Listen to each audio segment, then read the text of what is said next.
더불어민주당 주도로 검찰청 폐지안이 담긴 정부 조직법이 국회 본회의 문턱을 통과한 것을 두고 정치권의 후폭풍이 거셉니다. 국회에선 주말인 오늘도 방송미디어통신위원회 설치법과 관련해 필리버스터가 이어지고 있습니다. 국회 취재기자 연결해 알아보겠습니다. 윤흥성 기자, 이른바 검찰청 폐지법 통과를 두고 여야 반응이 극명하게 나뉘었다고요? 네, 검찰청 폐지를 핵심으로 하는 정부조직법 통과를 주도한 민주당 등 범여권은 일제히 환영의 뜻을 전했습니다. 민주당은 어제 법안 통과 직후 역사적인 날이라며 김대중 대통령에게 사형을 구형하고 노무현 대통령을 죽음으로까지 내몰았던 정권의 칼 검찰이 이제 사라졌다고 입장을 냈습니다. 정청래 당대표도 자신의 SNS에 노무현 대통령님 검찰청이 폐지됩니다. 보고드립니다. 라고 적었고 김병기 원내대표도 야만의 시대는 끝났다며 정치검찰의 민주주의 파괴 죗값을 묻겠다고 강조했습니다. 민주당 소속 추미애 국회 법제사법위원장은 SNS에 검사가 공소관이라는 제자리로 돌아간다며 이 무소불위의 검찰권을 해체한 건 윤석열의 공이라고 꼬집었습니다. 반면 국민의힘은 강하게 반발했습니다. 장동혁 대표는 오늘 국회에서 기자 간담회를 열고 어제는 78년 동안 사법체제의 한 축을 담당했던 검찰청을 폐지한 공포의 블랙 프라이데이였다고 비판했습니다.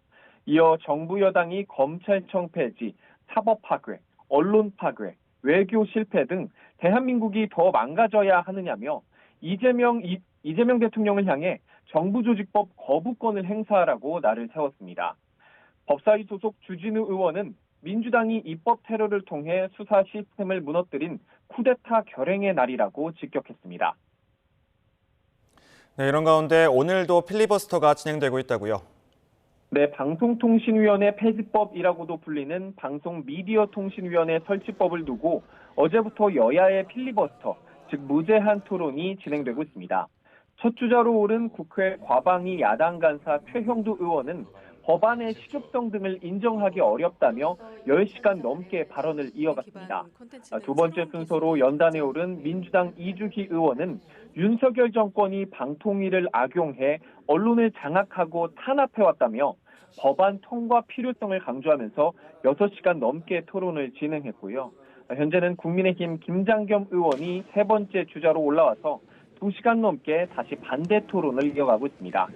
법안이 통과되면 방송미디어통신위원회가 기존 방통위 역할에 미디어 진흥 업무까지 맡게 됩니다.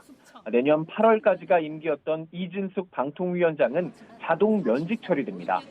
이 위원장은 자신을 숙청하려 만든 법안이라고 비판하면서 본회의장에서 필리버스터를 지켜보고 있는데요. 내일 국회에서 기자회견도 열어 자신의 입장을 밝히겠다고 예고했습니다. 범여권은 24시간이 지나는 오늘 저녁 7시쯤 표결을 통해 토론을 종결시키고 방송미디어통신위원회 설치법을 통과시킬 전망입니다. 민주당은 이어 정부조직 개편에 맞춰 국회 상임위 명칭 등을 변경하는 내용을 담은 국회법 일부 개정안을 상정할 예정인데 국민의힘은 역시 필리버스터로 맞설 계획입니다.